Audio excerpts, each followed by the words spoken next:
जरूर मोहर लगा दी है, लेकिन हम इस सरकार के ऊपर मोहर लगा देंगे जो जिस मोहर का दाग नहीं उतरेगा इनसे। हम बेशक ये कुर्बानियाँ लें, बेशक ये गोलियाँ मारें, लाठियाँ मारें, हमारा खून बहाएं, लेकिन इन कानूनों को देश में लागू नहीं होने दिया जाएगा, देश को बिकने नहीं दिया जाएगा। जिस देश को हमारे हजारों लोगों ने कुर्बानियाँ देके, शहीदियाँ देके आज़ाद कराया था, वो देश मोदी को बेचने नहीं दिया जाएगा। यहाँ के हवाई अड्डे, यहाँ के रेलें, यहाँ की सड़कें, यहाँ के बैंक, यहाँ के खेती बची थी उसको भी बेच दिया। यहाँ की खेती रोजगार है, ये मोदी के बाप का देश नहीं है जिसको मोदी बेच रहा है। लेकिन एक बड़ी बात ये थी कि पिपली में लाठीचार्ज हुआ, सरकार ने सिरे से इनकार दिया, कहीं लाठीचार्ज नहीं हुआ। डूब के मर जाना चाहिए इनको। अगर उन्होंने सिरे से इनकार दिया है कि वो लाठीचार्ज हुआ ही नहीं है, और ये हरियाणा का गृह मंत्री ये बयान दे रहा है, फिर जो लाठियाँ बरसा रहे हैं वो पाकिस्तानी थे। जो लाठियाँ मार रहे हैं, जो सिविल कपड़ों में पुलिस के आदमी हैं, और पुलिस जो है अपने बैज उतार के लाठियाँ मार रही है, उन पर कदम दर्ज क्यों नहीं किया आज तक? सरकार का ये कहना है, जितने भी मंत्री हैं उन्होंने कहा है कि एक दो के लाठी लग जाए तो उसको हम लाठीचार्ज नहीं मानते। क्या मानते हैं कि आप ये सरकार का जो ऐसा बयान है कैसा है? सरकार को जो पाप करने हैं वो कर ले।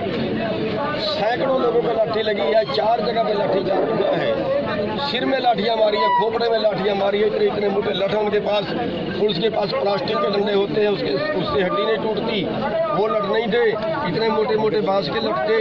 और सिविल में बीजेपी ने अपने गुंडे पे खड़ाए हुए थे जो खोपड़ों में लठ मार रहे थे। क्यों मुकदमा आज तक दर्ज नहीं हुआ उनके ऊपर? क्या किस बात का गरीब बतरी है? डूब के मर जाना चाहिए ऐसे गृह मंत्री को। आज की रणनीति क्या?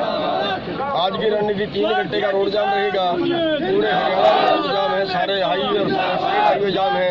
और उसके बाद भी अगर सरकार ना मानी तो फिर इस देश के अंदर पूरे देश के किसान संगठनों को इकट्ठा करके ऐसा आंदोलन किया जाएगा, या तो हमें मार देंगे और हमें हमारी बात मान। क्या लगता है कि 3 घंटे आपके सरकार के कान खोल देंगे? हम सरकार के कान तो नहीं खोल पाएंगे कि ना खोल पाएंगे, लेकिन सरकार के सारे जो कानों के पर्दे हैं ना वो फाड़ देंगे। सरकार ये कह रही है कि किसान जो है वो दूसरी पार्टियों के बहकावे में आ रहे हैं, जबकि ऐसा कुछ नहीं है और उनको पूरा समर्थन मूल्य और हर चीज़ मिलेगी। तो सरकार से बड़ा वाला फैला तो किसी के पास नहीं होता। सरकार ने सारा जोर लगा लिया है, सारी सरकार, सारे प्रशासनिक अमला, मार्केट कमेटियों वाले, एग्रीकल्चर वाले सारे प्रचार पे लगा दिए। उनकी बात लोग मान तो रहे नहीं। झूठ काट की हड्डी बार बार नहीं चढ़ती। और अगर ये कहते हैं हम MSP नहीं तोड़ रहे हैं, तो हम यही तो कह रहे हैं कि MSP की गारंटी का कानून बना दें। अगर ये कह रहे हैं हम मंडियाँ नहीं तोड़ रहे हैं, हम कह रहे हैं बाहर टैक्स में छूट दिया, मंडियों में भी टैक्स में छूट देते हैं, हमने कब रोका है इनको? तो ये एक्ट इन्होंने बिहार में 2006 में बनाया था। देखिए ना बिहार की हालत, क्यों हमारा बेवकूफ़ बनाते हैं। ये सोचते हैं यही होशियार दुनिया में, किसी को पता ही नहीं है। अरे बिहार का उदाहरण हमारे सामने है, जो इन्होंने स्टॉक सीमा हटाई है 4 साल पहले, महाराष्ट्र ने हटाई थी। सारे देश की दाल देश के चंद पूंजीपतियों ने खरीद के रखी, पूरे देश का खून निचोड़ा, 200 रुपये किलो में दाल बेची है। क्या बनाना चाहते हैं देश का?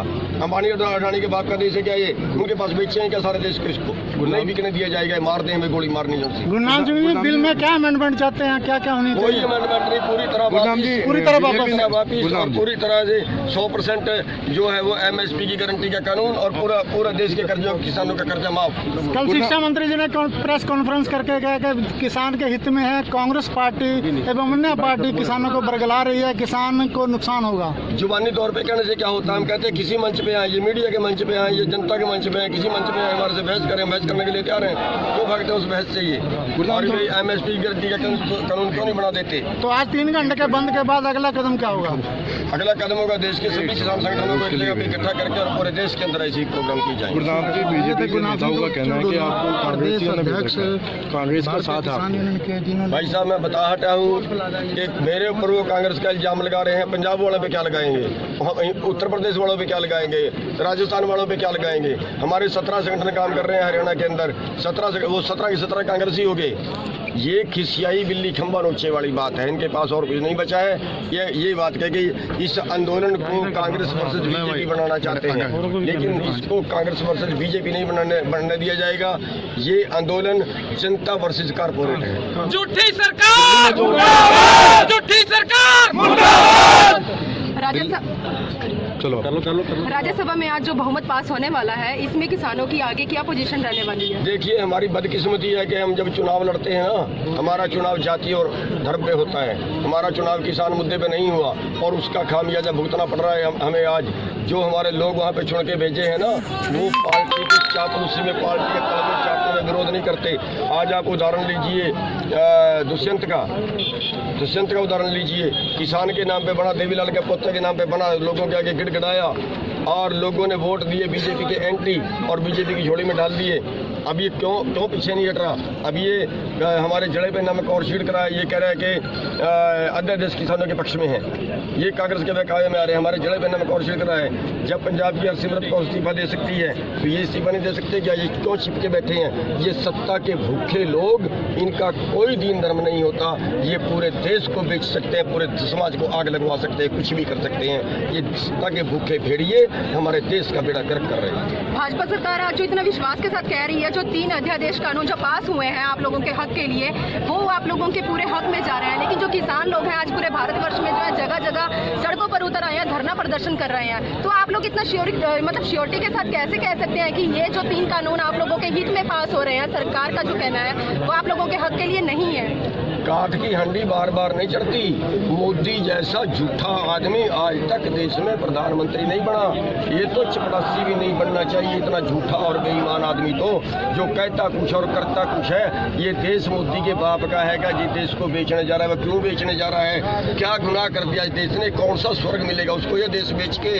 ये अंबानी और अडानी से जो रिश्वतें लेते हैं चुनाव के टाइम में, जिसको चंदा बोलते हैं, अगर उसके बदले सारा ही देश बेचेंगे क्या? अब इनको क्यों भूखे मार रहे हैं? ये कौन सा कसाई अच्छा खोल दिया, देश को मरने के लिए छोड़ दिया? 42,000 किसान मर गए हैं 1 साल में, पिछले 1 साल में कर्जे से दबके। 15 लाख करोड़ एनपीए हो गया पूंजीपतियों का, उनसे क्यों नहीं वसूला जाता? इन पे किसानों पे क्यों कसाई अच्छा खोल दिया इन्होंने? 3 घंटे का आज जो आप ये धरना प्रदर्शन आज करने वाले हैं, आपको क्या लगता है सरकार की आंखें खोलेगा ये धरना प्रदर्शन? देखिए, हम संकेत दे रहे हैं कि हम मरने के लिए तैयार हैं। हम संकेत दे रहे हैं, अगले बार हम ऐसा रोड जाम करेंगे इनके बाप से नहीं खुलेगा। ये गोलियां मार ले, तो पे छोड़ ले, जो मर्जी कर ले हमारे ऊपर, और पूरे देश में करेंगे। किसान एकता जिंदाबाद, किसान एकता जिंदाबाद। भाजपा के नेताओं का कहना है कि इससे पेट्रोलियम की व्यवस्था खत्म हो जाएगी। जिंदाबाद। पेट्रोलियम खत्म हो जाएंगे, दलाली खत्म हो जाएगी। आपका क्या कहना है? देखिए, जो अंबानी और अडानी ने दाल खरीदी थी, जो 4 साल पहले दाल खरीदी थी और उस दाल में फिर ब्लैकमेलिंग हुई थी, क्या वो देश के इन बिचौलियों ने की थी? क्या वो देश के इन बिचौलियों ने की थी? जो 50 रुपए वाली दाल का भाव 200 रुपए हुआ था। बता रहे हैं कि 1 लाख करोड़ कमाया था अडानी ने, वो इन बिचौलियों ने कमाया था क्या? इन बिचौलियों के ये अगर कोई 1000, 2000, 10,000 अगर कोई कमाते हैं तो इसके लिए तो पेट में दर्द है। रिलायंस वालों ने सेब का सौदा किया था, 30 रुपए किलो में खरीदा, 120 रुपए किलो में बेचा। वो बीच का मुनाफा किसका गया था? अकेले सारा मुनाफा बिचौलियों पर नहीं जाना चाहिए। देश की जनता की जीविका है ये ढांचा। ये सारा जो है पूंजीपतियों के पेट में ही क्यों झोंकना चाहते हैं? रिश्वत लेते हैं उनसे, ये बेईमान लोग हैं, उनसे रिश्वत लेते हैं, चंदा बोलते हैं और उसको जो है तबाह कर रहे हैं, हमारे देश को बेच रहे हैं। ये जो हजारों लोगों ने शहीद दे के अपने देश को आजाद कराया है। चिरौनी जी, उनका कहना है कि जो एमएसपी है अगर हमने लागू किया, आप सीधी भाषा में समझाएं हमारे दर्शकों को। तो वो कहते हैं कि इससे कोई बिचौलिया खत्म हो जाए, किसान चाहे बाहर बेचे चाहे उसमें बेचे। विरोध कहाँ है आपका? तो बिहार में किया था ना ये कानून 2006 में। अब बिहार में बिक रहा है क्या? अब बिहार में एमएसपी मिल रहा है क्या? हम वही तो कहना चाहते हैं। ये काठ की हंडी बार बार नहीं चलती। अगर बिहार में नहीं मिला तो हरियाणा में कैसे मिलेगा? ये झूठ बोलते हैं और झूठ बोल के देश को बेवकूफ़ बनाना चाहते हैं। अब देश बेवकूफ़ नहीं होगा, अब देश का युवा जाग गया है। गन्ने का रेट 340 रुपये। किसान यूनियन बीजेपी